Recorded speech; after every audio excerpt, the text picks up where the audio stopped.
The 2013 Devil May Cry reboot, bafflingly titled DmC Devil May Cry, was not received very well. While it was an absolute darling to critics, the game was eviscerated online by fans and casual players. Criticisms vary, with nearly every element of gameplay, character, and narrative receiving some kind of negative reaction. But that's not really what I want to talk about. What interests me most is this game's main goal of appealing to Western audiences in an attempt to make the series more profitable. In this video, I'd like to look into the game and its various aspects to see where they succeeded and failed in this endeavor. First, let's define the West. The West and East don't have exact definitions, but generally when it's used in media, what people really mean is the divide between Japan and American/European countries. This is pretty much the definition I'm using here, though when it comes to the West, I'm going to be primarily referring to America, not Europe. There's a pretty big difference in culture between America and Europe, so I'm going to be focusing on America. Did they successfully pull from popular Western media and games in order to make a game better geared towards Western audiences? And if elements within the game did not manage this, then what should they have done instead? I have to clarify that when I say what should they have done instead, I'm not trying to suggest what I would have done or what I legitimately believe would have been better. I'm instead suggesting what they should have done from the perspective of trying to better appeal to Western audiences. So, let's take a look. In the story, humanity is secretly enslaved by otherworldly and inhuman beings.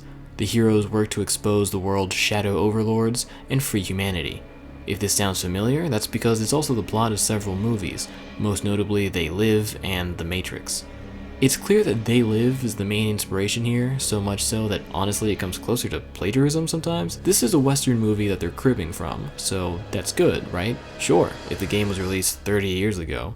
They Live came out in 1988 and wasn't that successful. It's a cult hit, sure, but if we're looking for Western mass appeal, then it is absolutely the wrong choice. If they were going to pull from movies, then contemporary blockbusters should have been the blueprint instead.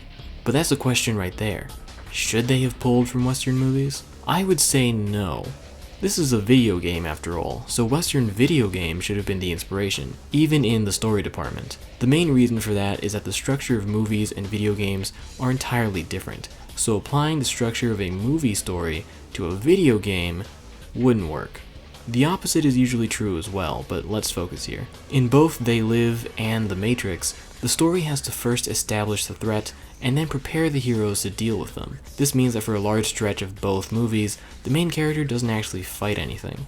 In The Matrix, it's only at the film's climax where main character Neo is able to stand on his own 2 feet and fight.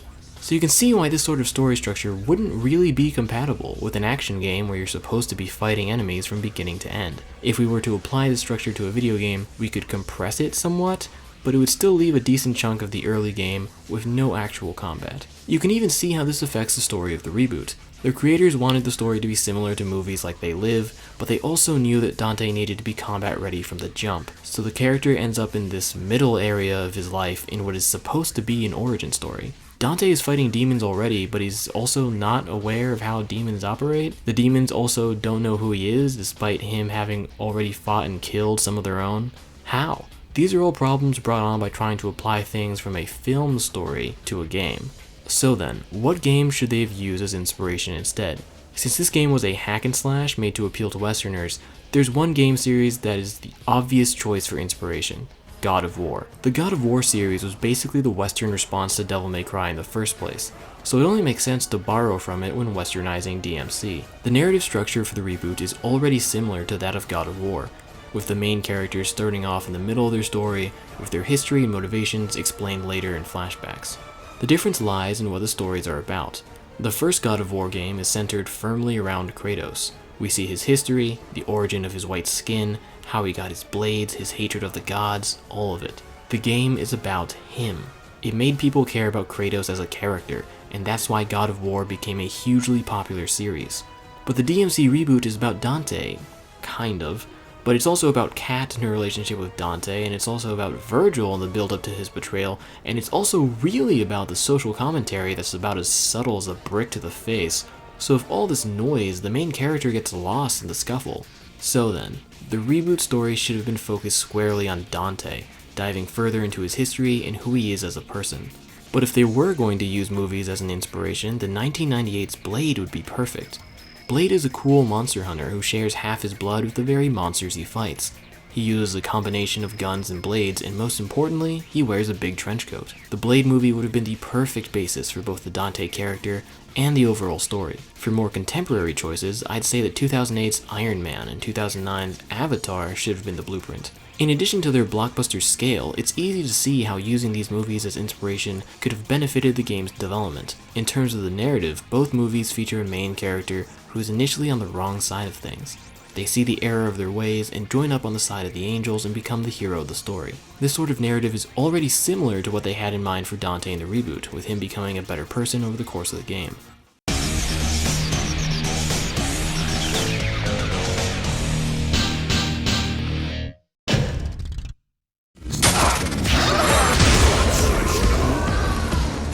The first thing this game's combat had to do was simplify things and make things easier for the sake of accessibility. Accessibility is kind of a buzzword in video games. I'm pretty sure the original use of the term in relation to video games was to refer to features that helped people with disabilities, but now it has a more general meaning that applies to anything that makes games easier and/or more convenient for people. I really feel like there should be another term for this to avoid confusion, but whatever. The point is that the game has to be easier. The simpler and easier a game is, the more accessible it is for a greater number of people. That means more people will buy it. Hopefully. They did in part succeed in this goal. Dante's style system from 3 and 4 is completely gone, so this streamlines his controls a bit. Moves that required directional lock-on inputs like high time and dodging have been simplified to a single button press. Dante's been given a grapple hook that allows him to easily link combos between enemies. These are all good changes, but I'd argue that the reboot doesn't go far enough with this. There's still a lot of mechanical complexity and depth here, which is great for hardcore fans of the series, but not great for the casual audience the game is trying to hook in. Dante has 5 melee weapons and 3 ranged weapons, for a total of 8 weapons. That's way too much. God of War 3 was the entry with the most weapons, and in that game he only has 7. What needs to be considered though is that God of War 3 was the 3rd game in the series, the 4th if you count the PSP games, so having that many weapons was the culmination of that series' combat system. But the reboot was the first game in what was going to be a new series, so things should have been simpler. At the very least, I think you could cut one of each of the angel and demon weapons. Having 2 angel and demon weapons each is kind of redundant, I think, and it's just a lot for newer players to work with. Personally, I think Arbiter is kind of boring, so I'd 100% cut that out. For the angel weapon, Aquila and Osiris are both pretty cool, so I could go either way, but that's just me. In my personal experience, I found the reboot's controls to be less difficult than the original games. That being said, I still had my own frustrations. I didn't like constantly having to hold down buttons to access different parts of Dante's moveset. I think it was better in the original series where you only had to toggle between the different weapons and styles. The reboot also removed lock-on entirely, which was definitely a bad idea. Not having attacks tied to lock-on is fine, but removing lock-on as a whole is just removing an option from the player. Worse still, it affects certain attack inputs. The forward input that replaces the traditional stinger input always felt really awkward, and I never got used to it. So in my personal opinion, I don't think the game did that great of a job simplifying the inputs, but maybe I'm just too used to the controls of the original games. Another thing is that Dante needed to be able to block. It really is as simple as this. People like blocking and parrying. Kratos can block in the God of War games. The Arkham games were huge at the time and are still beloved now, and there Batman had his iconic counter ability. Therefore, Dante needed to be able to block. The reboot bizarrely had 2 dodge buttons? Why? Just make one of these a block button. The last major thing that this game's combat does that I want to talk about is the color-coded enemies.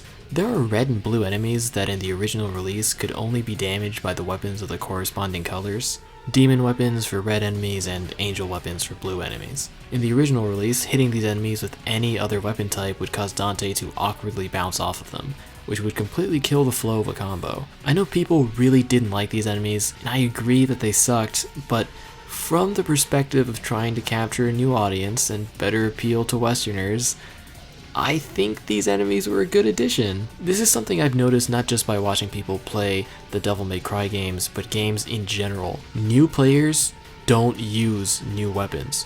They'll try them out, maybe once, just to see what they do. But unless they're forced to use them again, those weapons will remain unused for the rest of that person's playtime. So the color-coded enemies forcing people to use different weapons is limiting and uncool, but I do think it does a good job of pushing newer players to use weapons they're not comfortable with. Also, despite how much these enemies were hated in this game, the 2018 God of War game had essentially the same color-coded enemies, and people think that game is one of the best games ever made. So that pretty much proves my point, but I also just kind of think it's funny.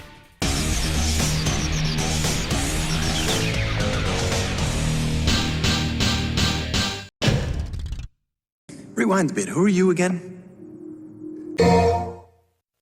For Cat,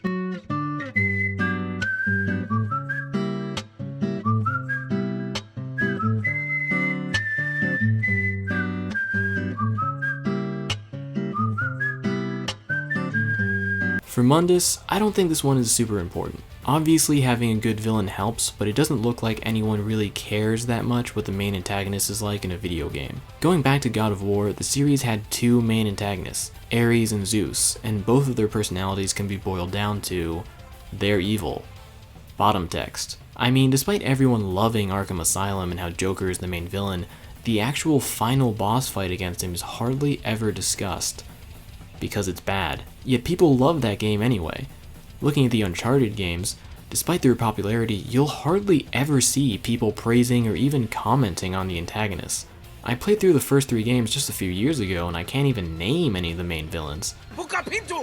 All of this is to say, Mundus in the reboot is largely inconsequential towards the game's popularity and success with Western audiences. They really could have just done whatever with him, and I don't think it would have changed anything. Virgil is a character that I believe is handled mostly well in the reboot. He was changed to better fit the arch-nemesis/rival role that is more common in Western stories. There were 2 major changes made to him that accomplish this. The first is that they've applied the allies to enemies trope to him. Dante's relationship with Virgil in the original series was antagonistic from the get-go, as is the case for most anime rivalries. While it is mentioned that they played together as kids, this experience barely affects their relationship in the current day. The reboot makes an effort to have Dante and Virgil bond first, working together on the same side to take down the game's main antagonist, only becoming enemies in the final moments of the story. This trope is a lot more common in Western stories than Eastern ones. The superhero genre is full of them. Magneto and Professor X, Superman and Lex Luthor. Most Spider-Man adaptations go this route with their antagonists. Another good change is how Virgil's power and his abilities are handled. Virgil is far weaker than his original counterpart, and is also a lot weaker than Dante.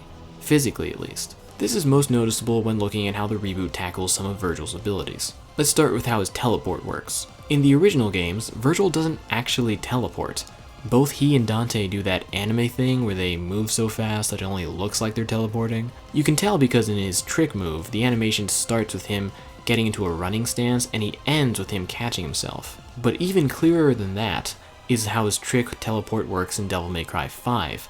In that game, it leaves an afterimage, proving that this is just Virgil moving really fast. Reboot Virgil, however, doesn't do this. Instead, we see him open portals and step through them. In some cases where he's teleporting quickly, you can still see that there's a puff of smoke every time he vanishes and reappears.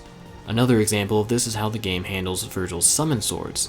In the original games, Virgil never uses them. They're an ability that only exists for gameplay purposes, and that makes sense. Being a proud warrior, Virgil prefers to fight with his Yamato to showcase his skill and strength. Reboot Virgil, on the other hand, loves his summon swords. Little guy can't help spamming them whenever he gets the chance. So why is this a good thing? Well, it's actually quite common in Western stories for the arch-nemesis to be weaker than the hero, challenging them not in physical strength, but instead with intelligence, technology, or magic. Again, the superhero genre is full of this. The most obvious ones, I think, being Superman and Lex Luthor, Batman and the Joker, and Thor and Loki. This is to say nothing about the actual execution, however, because Virgil sucks in this game. His combat capabilities aren't established until the very end of the game, so it's hard to take him seriously as the final boss. His heel turn at the end feels confused?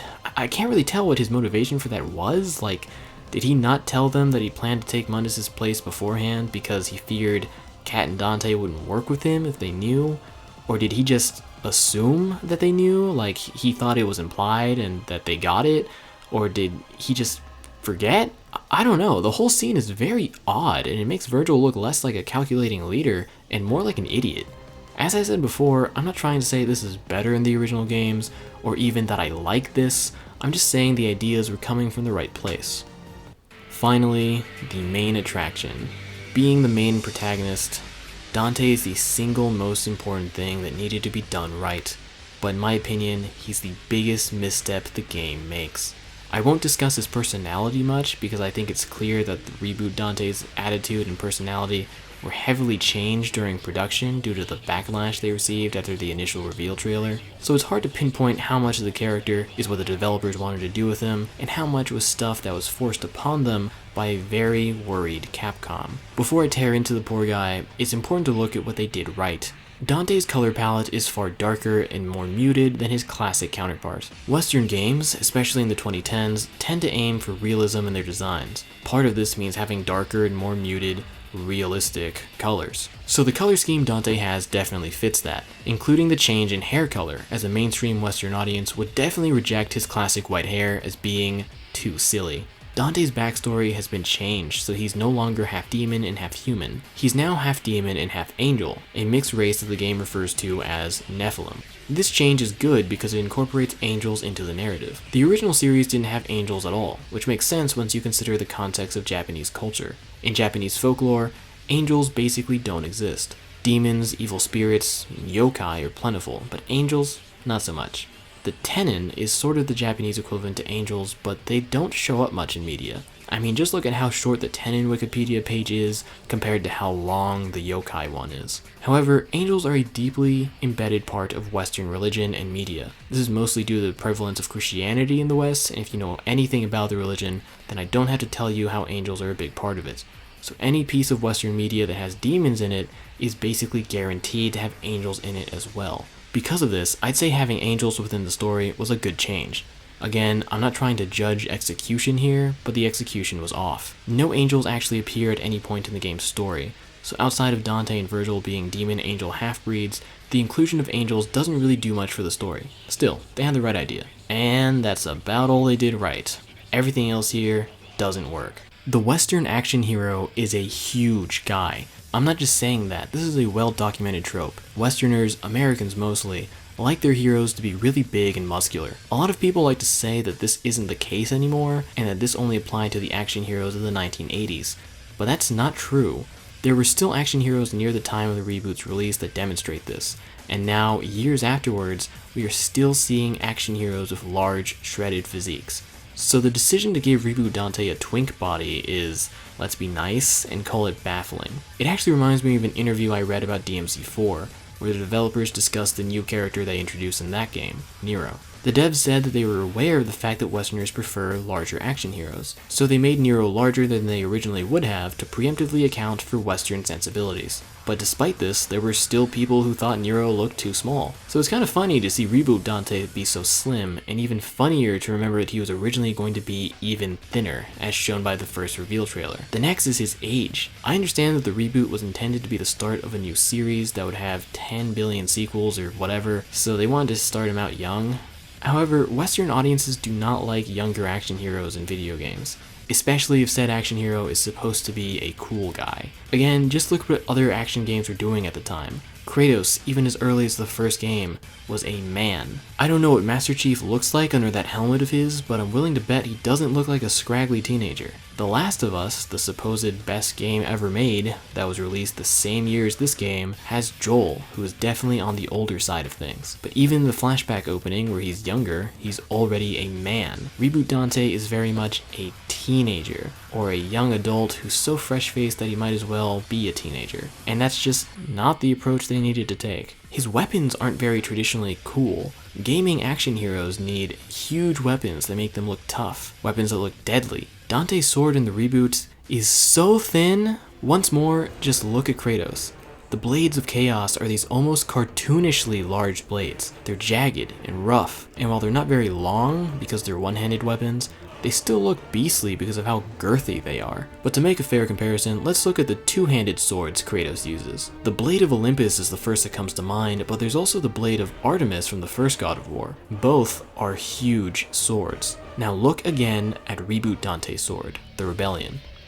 The design is too fancy, the blade is too thin. This doesn't look like a deadly weapon made for a deadly guy, it's more like a fancy toothpick. Something similar can be said about his guns, ebony and ivory. Westerners love their guns. Shooter games are the video game over here, but people love realistic military stuff, or sci-fi guns, not guns that look like they were made by elves. Oh my god, then there's this devil trigger. Never mind the fact that it should be called a Nephilim trigger, since that's what Dante is in this game. Never mind that if it's going to be a devil trigger, then he should also have an angel trigger as well. Never mind any of that.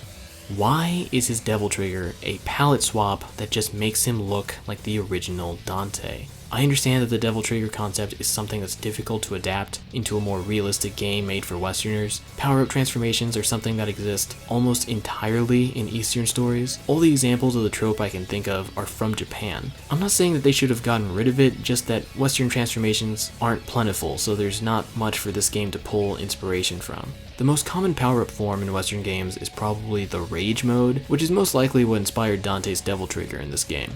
But aside from basically admitting that the original Dante was better, the reason this palette swap doesn't work is that it makes Dante colorful and silly looking, the exact thing they were avoiding with his redesign. So what should they have done instead? The full body transformation that magically caused Dante's clothes to disappear and reappear at will is something that wouldn't fly in a more grounded and realistic setting. But that doesn't mean he can't turn into a demon. A more subtle demon transformation that keeps his clothes intact would be better. His hair can still be white, but his coat shouldn't turn red. That just doesn't make any sense. Beast modes aren't exactly uncommon in video games, so I don't think Westerners would be too opposed to this. Additionally, this method of transformation harkens back to the age-old idea of the werewolf, perhaps the oldest transformation in Western media. Specifically the Lon Chaney version, where the transformation is not drastic enough to tear off all his clothes. Maybe give him a red aura, too, and there you go, you're done. And lastly, what the hell is this hairstyle, man? It looks fine from the front, but then you turn around and ugh. When has this hairstyle in the history of mankind ever been cool? So then, what should Dante have looked like instead? Well, if only there was a popular television series airing when the reboot was in production about two cool brothers hunting monsters. If only a show like that existed for this game to base its lead character off of. Dean from Supernatural. Just copy him, color him accordingly, and you're done.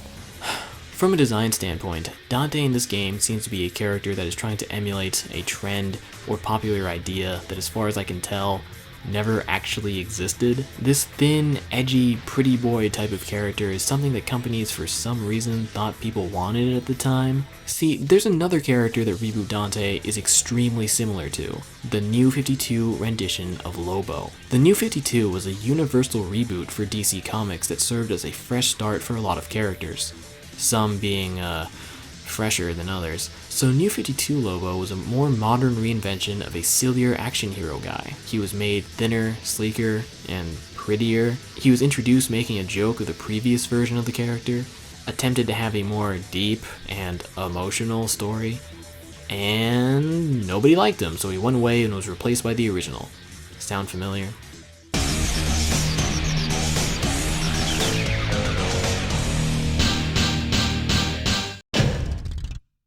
The DmC Reboot isn't a bad game. That's why I didn't want to talk about what I thought about it or if they should make a sequel or any of that. What really interested me was how the game failed in its main goal of expanding the series' reach to a wider audience of people. This game wasn't unique in this regard. The 2010s was a time period full of properties trying to reinvent themselves. I just think that the DmC Reboot is probably the most prolific example of this trend, and quite possibly the most misguided.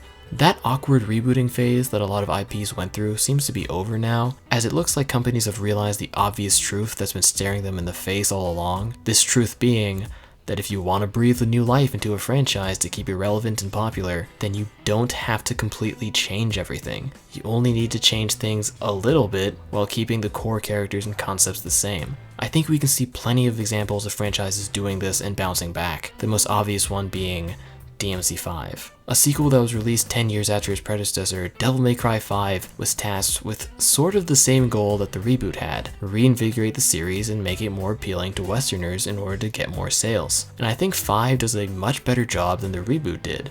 The game's art style and color scheme were more grounded and realistic, while still clearly being the same world inhabited by the same characters. Combat was made easier and more accessible. Dante is back and is a large, older man with a very large sword. Even Nero, the character who's supposed to be the younger one, looks like a man and not a scrawny teenager. Yet despite all of this, it still retains the core elements that made people fans of the series in the first place. So I think people really need to stop being so hard on the reboot. It wasn't a uniquely terrible experience. It was a product of a strange period of time that unfortunately created a lot of reboots that didn't stick. And hey, it could have been worse. Can you imagine if they had made a reboot in like any time from 2017 to now? If they put in like a gear system and crafting mechanics and I gotta do the Phantom Raid so I can get a new grip for the Rebellion that adds 0.06% fire damage on every other critical hit.